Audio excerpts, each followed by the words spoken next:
மாண்புமிகு சட்டப்பேரவையுடைய தலைவர் அப்பாவு அவர்களே, மூத்த அமைச்சர் அண்ணன் துரைமுருகன் அவர்களே, துணை முதலமைச்சர் தம்பி உதயநிதி அவர்களே, தலைமைச் செயலாளர் திரு முருகானந்தம் ஐஏஎஸ் அவர்களே,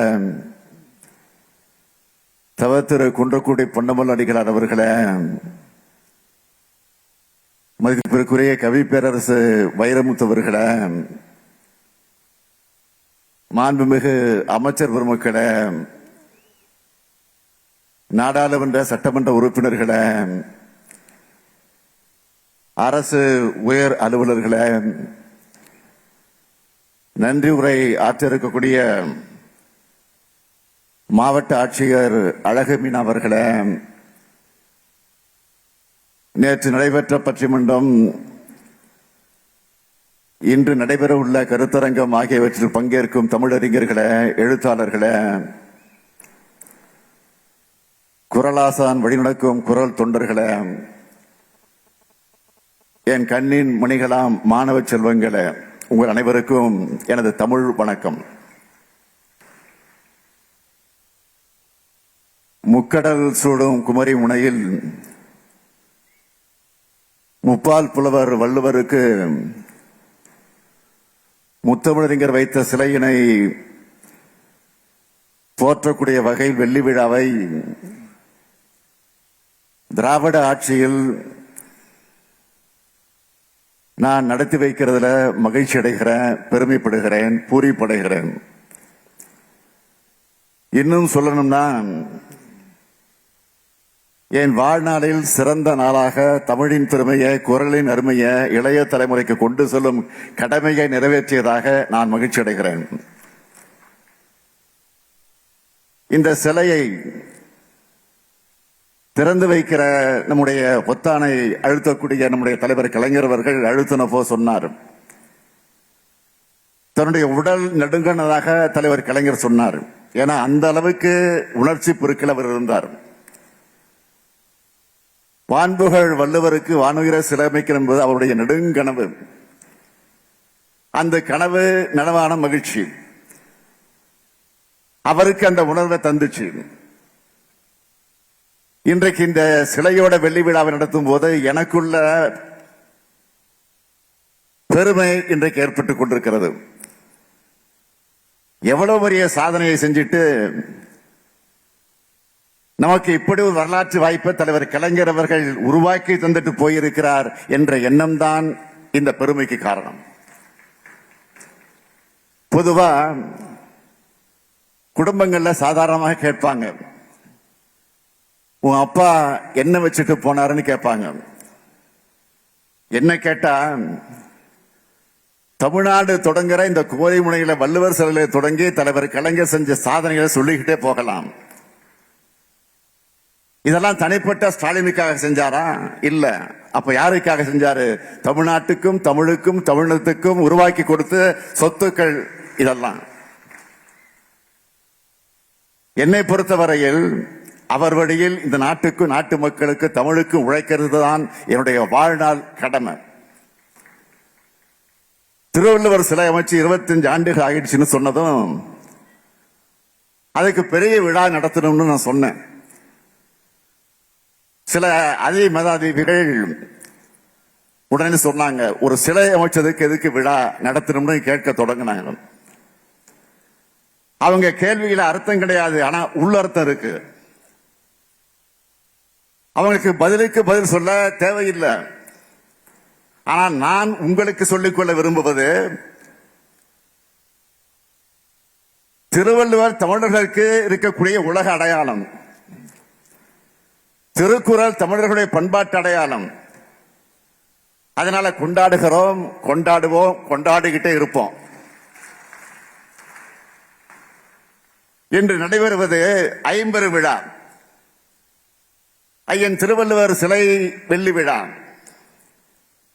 ஐயன் திருவள்ளுவர் சிலையையும் விவேகானந்த பாறையும் இணைக்கிற கண்ணாடி இடைப்பாலம் திறப்பு விழா. வெள்ளி விழா மலர் வெளியீடு, திருக்குறள் கண்காட்சி, ஐயன் திருவள்ளுவர் தோரணவாயல் அடிக்கல் நாட்டுதல், இப்படி இந்த விழா சிறப்பா நடந்துகிட்டு இருக்கு. நேற்று ஐயன் திருவள்ளுவர் சிலையும் விவேகானந்தர் பாறை இணைக்கக்கூடிய 37 கோடி ரூபாய் மதிப்பீடான கண்ணாடி இடைப்பாலத்தை திறந்து வச்சேன். அதை சிறப்பா அமைச்சிருக்கக்கூடிய இந்த விழாவை சிறப்பாக ஏற்பாடு செய்த எதிலும் வல்லவர் மாண்புமிகு பொதுப்பணித்துறை அமைச்சர் அவர்களுக்கு ஏவா வேலுவுக்கு என்னுடைய மனமார்ந்த நன்றியை நான் தெரிவித்துக் கொள்கிறேன். அதேபோல் 400 பக்கங்கள்ல திருவள்ளுவர் சில வெள்ளி விழா மலர் இலக்கிய வரலாற்றை கருவூலமாக உருவாக்கி தந்திருக்கக்கூடிய மாண்புமிகு செய்தித்துறை அமைச்சர் மு.பே. சாமிநாதன் அவர்களுக்கும் என்னுடைய பாராட்டுக்கள், வாழ்த்துக்கள். சுற்றுலா பயணிகளை கவரக்கூடிய வகையில 12 கோடி ரூபாய் செலவில் ஐயன் திருவள்ளுவரின் வாழ்க்கை வரலாறு மற்றும் உலக பொதுமுறையான திருக்குறளை பறைசாற்றக்கூடிய வகையில 3D சீரொலி காட்சி அமைச்சிருக்கக்கூடிய சுற்றுலாத்துறை அமைச்சர் மாண்புமிகு ராஜேந்திரன் அவர்களுக்கும் என்னுடைய பாராட்டுக்கள், வாழ்த்துக்கள். கன்னியாகுமரி மாவட்டத்தோட பொறுப்பு அமைச்சர் என்ற முறையில இந்த விழாவை சிறப்பா ஒருங்கிணைச்சு அதில் வெற்றி கண்டிருக்கக்கூடிய மாண்புமிகு நிதியமைச்சர் தங்கம் தென்னரசு அவர்களுக்கு என்னுடைய மனமார்ந்த பாராட்டுக்கள், வாழ்த்துக்கள். இந்த வரலாற்று சிறப்புமிக்க நிகழ்ச்சி நடைபெற உழைச்சிருக்கக்கூடிய தலைமைச் செயலாளர், பல்வேறு துறைகளை ஒருங்கிணைச்சு சிறப்பாக செய்து காட்டியிருக்கக்கூடிய முதன்மைச் செயலாளர் கார்த்திகேயன், மாவட்ட ஆட்சியர் உள்ளிட்ட அனைத்து அலுவலர்களுக்கு என்னுடைய பாராட்டுக்கள், வாழ்த்துக்கள், நன்றிகள். தமிழரின் அடையாளமா சுனாமியையும் எதிர்த்து உயர்ந்து நிற்கிற இந்த வள்ளுவர் சிலை தான் நம்முடைய அடையாளத்தினுடைய பண்பாட்டு குறியீடு. திருக்குறளையும் திருவள்ளுவரையும் சொல்லிலும் செயலிலும் நெஞ்சிலும் தூக்கி சுமந்த இயக்கம் திராவிட இயக்கம். சமத்துவத்தை சொல்றதால தந்தை பெரியார் சொன்னார், நம் மதம் குரல் மதம், நம் நெறி குரல் நெறின்னு சொன்னார். குரல் மாநாடு நடத்தி திருக்குறள் புத்தகத்தை குறைஞ்ச விலைக்கு அச்சிட்டு கொடுத்தார். பேரறிஞர் அண்ணா அவர்கள் குரல் என்பது வகுப்புறையில் மட்டுமல்லாமல் உங்கள் இல்லங்களில் உள்ளங்களில் பரவ வேண்டும் என்று சொன்னார். நம்முடைய தமிழ்நாடு தலைவர் கலைஞர் அவர்கள் திருக்குறள் தலைவராகவே வாழ்ந்தார், வலம் வந்தார். தலைவர் கலைஞர் அவர்கள் பள்ளி சிறுவனாக இருந்தப்போ முதல் முறையா பேச்சு போட்டியில கலந்துகிட்டு நட்பு என்ற தலைப்பில் பேசின போதும் திருக்குறளை தான் மேற்கோள் காட்டி பேசியிருக்கிறார். அப்போதிருந்து குறளாசான் வள்ளுவருக்கும் தமிழ் குறளும் தலைவர் கலைஞருக்கும் வாழ்நாள் முழுக்க நட்பு இருந்துச்சு. வள்ளுவத்தை போற்றுகிற தொண்டு இருந்துச்சு. திமுக ஆட்சிக்கு வர்றதுக்கு முன்னாடியே சட்டமன்றத்தில் வாதாடி வள்ளுவர் படம் திறக்க வச்சவர் நம்முடைய தலைவர் கலைஞர். போக்குவரத்து அமைச்சரானதும் எல்லா பேருந்துகளிலும் திருக்குறளை எழுதினார். பொதுப்பணித்துறை அமைச்சராக இருந்தப்போ எல்லா அரசு விடுதிகளிலும் திருவள்ளுவர் படமும் திருக்குறளும் இடம்பெற வச்சார். காவலர் பதக்கத்தில் வள்ளுவரை பொறிச்சார். தமிழ் அறிஞர்களால் உருவாக்கப்பட்ட திருவள்ளுவர் ஆண்டு அரசின் சார்பில் ஏற்றுக்கிட்டு அறிவிச்சார். மயிலாப்பூர்ல திருவள்ளுவர் நினைவாலயம் அமைச்சார். சென்னையில வள்ளுவர் கோட்டம் கண்டார். குறளவையும் தீட்டினார். திருக்குறளுக்கு உரை எழுதினார். இப்படி திருக்குறளாகவே வாழ்ந்தார். இந்த சிலையும் சாதாரணமாக அமைக்கப்படல. இதுக்குன்னு ஒரு வரலாறு இருக்கு. வான்புகழ் வள்ளுவருக்கு வானொலியில சிலை வைக்கணும்னு 31/12/1975 அன்று அமைச்சரவையில முதலாக தீர்மானம் நிறைவேற்றினாங்க. 1990ஆம் ஆண்டு சிறைக்கான பணிகள் தொடங்கப்பட்டுச்சு. ஆனால் தொடர்ந்து தடைகள் ஏற்பட்டுச்சு. 1997ஆம் ஆண்டுதான் துரிதமாக பணிகள் நடைபெற தொடங்கி இந்த சிலை அமைக்கப்பட்டுச்சு. கலைஞருடைய கனவுக்கு உருகுலத்த மாமனிதர் தான் கணபதி சபதி அவர்கள். அவர்தான் வள்ளுவர் கோட்டத்தையும் பூம்புகார் கோட்டத்தையும் பாஞ்சாலங்குறிச்சி கோட்டையும் அமைச்சார். அவர்கள் அப்பா தான் சென்னையில் இருக்கக்கூடிய காந்தி மண்டபத்தை அமைச்சவர். இந்த கம்பீர வள்ளுவர் சிலைக்கு கலைஞர் காரணகர்த்தா என்றால் சிற்ப கலைஞர் கணபதி சபதி அவர்கள் தான் கலைகர்த்தா. இந்த சிலையை பற்றி சொல்லணும்னா திருக்குறளோட அதிகாரங்களை குறிக்கிற வகையில 133 அடி உயரம். அதில் அறத்துப்பால் அதிகாரங்கள் குறிக்கிற வகையில பீடம் 38 அடி. அறம் என்ற பீடத்தில் பொருளும் இன்பமாக 95 அதிகாரங்கள் சிலையா இருக்கு. தலைமீது தூக்கி முடிந்திட்ட கொண்டையை மகுடமாக கொண்டு இடுப்பில் பட்டாடையும் மார்பிலே மேல் துண்டும் வலது கையானது அறம் பொருள் இன்பம் என்பதை காட்டும் 3 விரல்களாகவும் இடது கையில் குரல் ஓலை சுவடிகள் இருப்பது போல அமைச்சிருக்கிறார் கணபதி சுவாமி அவர்கள். 7000 டன் எடை கொண்ட இந்த சிலையில் 3681 கற்கள் இருக்கு. இந்த கற்களை கொண்டு ஒரு சிலையை உருவாக்கலாம். ஆனா அதே ஒரு பாதையில தூக்கி நிறுத்தி வச்சிருக்கிறது தான் இந்த சிலையுடைய பெருமை.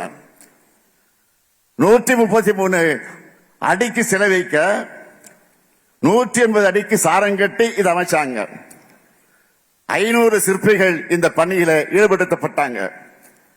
கணபதி சிவாஜி சொன்னார், தஞ்சை பேரரசன் ராஜராஜ சோழன் அன்று கண்ட சிற்பக்கலை மரபை இன்று 1000 ஆண்டுகளுக்கு பிறகு தமிழ்நாடு முதலமைச்சர் கலைஞரிடத்தில் நான் காண்கிறேன் என்று சொன்னார்.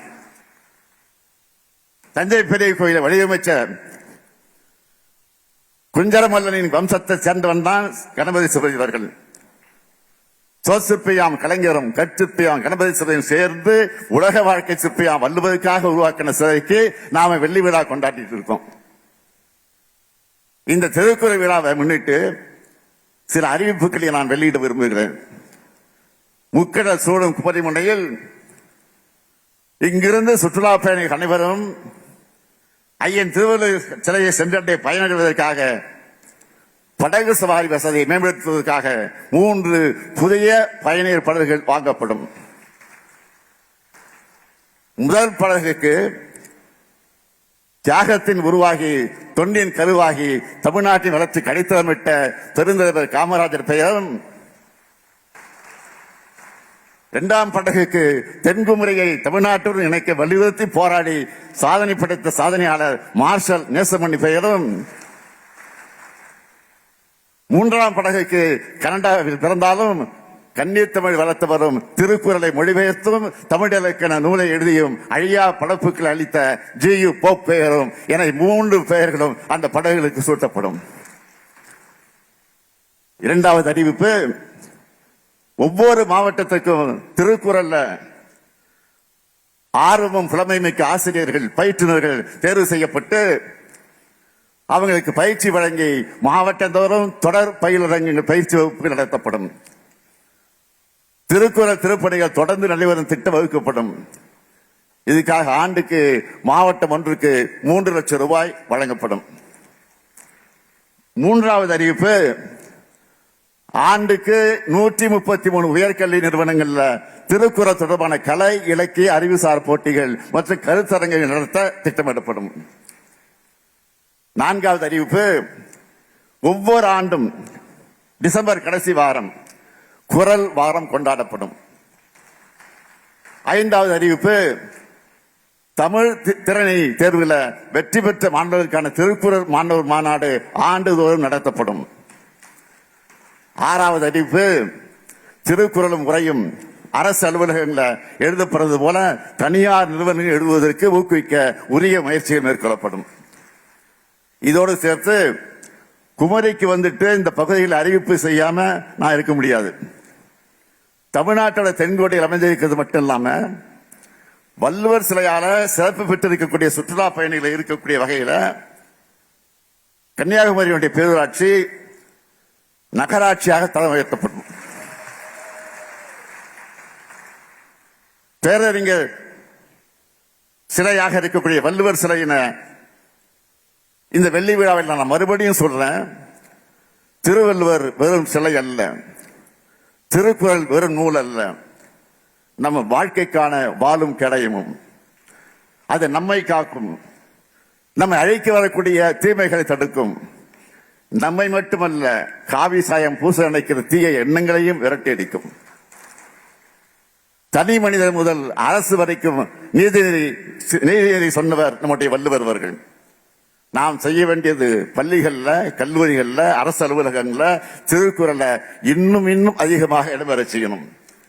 இது அரசுக்கான உத்தரவு மட்டுமல்ல, தனியார் நிறுவனங்களும் இதை பின்பற்ற வேண்டும் என்று அன்போடு கேட்டுக்கொள்கிறேன்.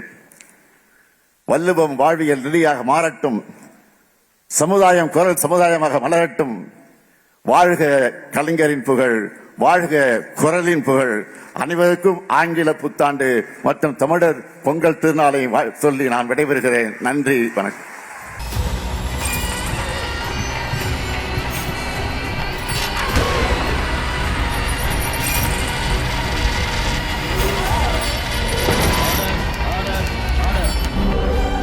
நிகழ்தகவு குற்றங்களின் மறுபரிமாணம். நாள்தோறும் இரவு 10 மணிக்கு இணைந்திருங்கள் நமது நியூஸ் தமிழ் தொலைக்காட்சியோடு.